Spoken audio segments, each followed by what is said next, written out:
Hey friends, and welcome back. This is part 2 of a layout, a 2-page spread. So if you haven't seen part 1 already, go ahead and check that out. I will leave a link in the description. If I can figure it out, I will also have it pop up on the screen right now. So anyway, go watch part 1 if you haven't seen it already. I'm starting off with some mixed media, and I actually did it in my first attempt this time. Usually it takes me a couple tries to get the mixed media the way I want it to. But I actually did it this time, so hooray for me.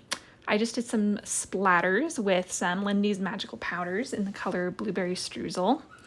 And I had leftover triangles from part 1. And so I decided to use all those leftovers to make a 2-page spread, and I'm doing a chevron design this time.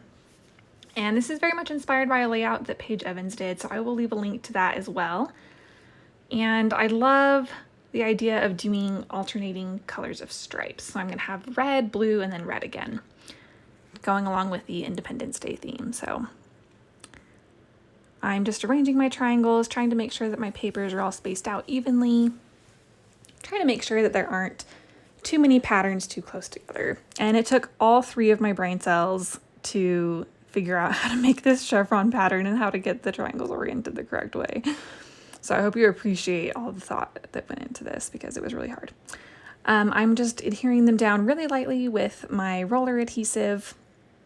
In a minute, I'm going to be stitching through every one of these triangles to make sure they stay in place permanently and to add lots of texture. And wow, that's really close. You can really see the stitching there.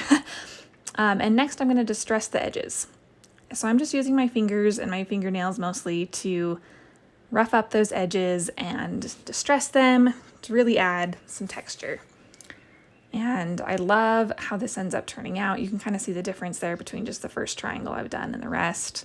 Makes a huge difference. So I actually I can't talk today.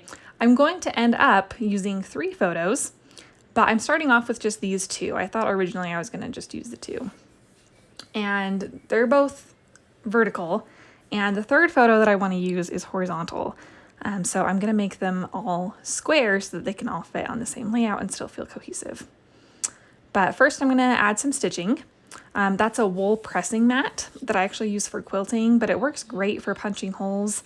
And that is a Cricut tool. I think it's technically supposed to be for weaving vinyl, but it works great for punching those holes. And I have punched down both sides of every line of chevrons. So I'm starting off with 6 strands of navy thread, and I'm just doing a running stitch. So I'm going up the first hole, and then down the next hole, and then up the next hole, and then down the next hole. So it's nothing complicated. It's one of the easiest stitches you can do, and it really gives that quilted effect, because if you hand quilt, this is what it looks like. You get the gaps between the stitches like this. So I'm finishing up with some red thread. I've done all the rest of my stitching here. And I have mixed feelings about the stitching. Part of me feels like it's maybe too busy. Part of me wonders if I should have just done the navy thread instead of adding red as well. But I'm not about to redo it because I've already put a lot of work into this. So we're going to go with it.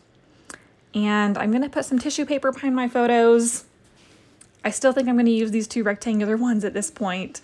So I'm going and matting those with the tissue paper to add just a subtle, messy border and a little bit of texture. And pretty soon here I'm going to decide to bring in a 3rd photo. And I am going to do some white paint splatters behind the photos, but first I am going to bring in that 3rd photo that's horizontal. And I'm going to tear off my matting that I did so that I can trim these photos down to squares. And that way, even though they're all different orientations, they still look cohesive on the page. So I'm going to have 1 photo on each line of chevrons, and I think that will look really nice and really balanced. So I've got my photos all squared up now, and I'm going to mat them again with more white cardstock and more tissue paper. And I don't show this on camera, but I use my paper trimmer and some scissors to just get those down to size. And I just use scissors on the tissue paper because I don't think a paper trimmer would work very well for that. So I got the tissue paper idea from Missy Whitten. I know I've mentioned that before if you've watched my other videos, but I have gotten a lot of inspiration from her. So go check out her channel if you haven't already. She has so many wonderful layouts. So this is where I'm going to add my white splatters, and I'm going to do just a cluster of splatters behind where each of my photos is going to go. And I have my photos spaced out to try and create a sort of visual triangle. And I think the white paint will help draw more attention to the photos by sort of whiting out all that bright color right around where the photos are going to go. So I'm done with my splatters, and let's see what I'm going to do next. I don't remember, so this is going to be an adventure for both of us. Oh yes, I'm going to try and matte my photos with some colored paper.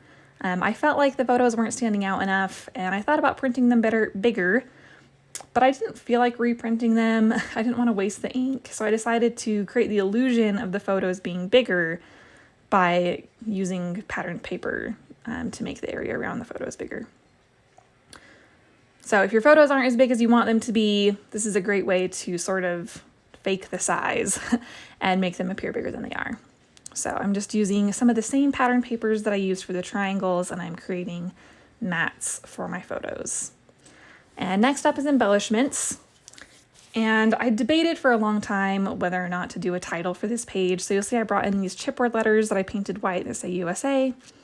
I thought about maybe doing one letter in USA by each photo, but I didn't really like that look.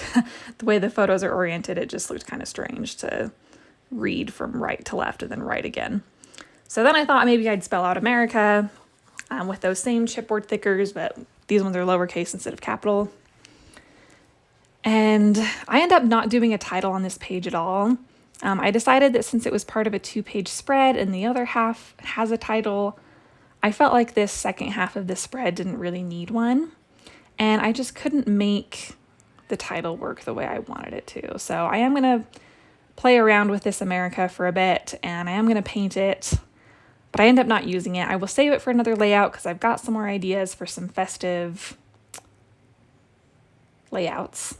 And at one point I thought I would try doing the title Let Freedom Ring, but then I realized that I was out of these white thickers. I didn't have any more E's or N's, so I couldn't spell Let Freedom Ring. And I tried doing some creative reconstructive surgery and making an E from an F, and I tried making an N out of an M, and those both failed so miserably. So I ended up not doing that. That's Smog.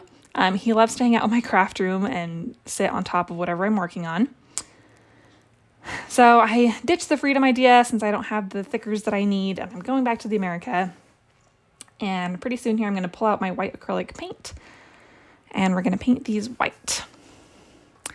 And part of the reason I decided not to use this title is just that the white acrylic paint that I have is more of a warm white, and my background paper is more of a cool white.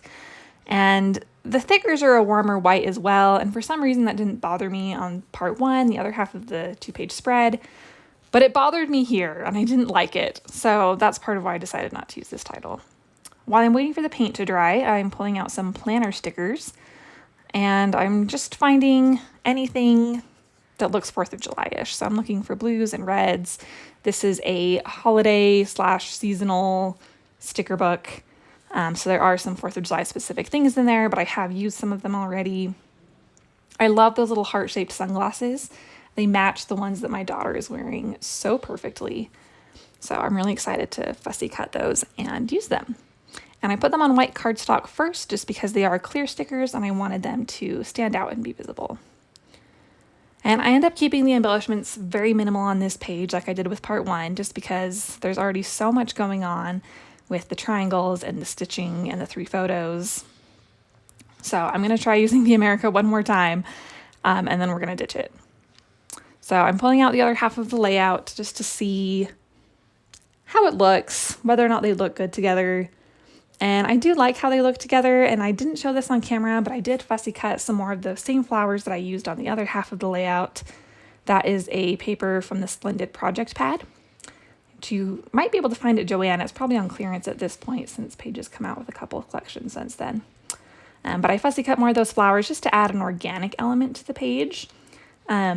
I mentioned this in part 1, but I really wanted something round and organic to contrast with all the sharp angles and the geometric nature of the triangles.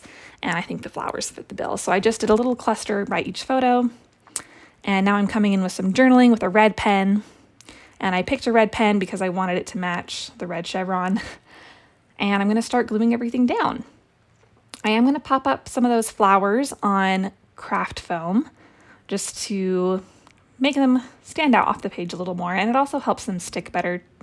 I have some glitter cardstock on those triangles, and stuff does not like to stick to it, which is why I had to press down on my photo there. So the foam kind of helps things stick to the glitter cardstock, I think. So that's it. That's the final layout. So I've got the first part by itself here, some close-ups, and in a minute here you'll see both spreads together as they are intended to be. So I hope you enjoyed watching part 2, and again, watch part 1 if you haven't already.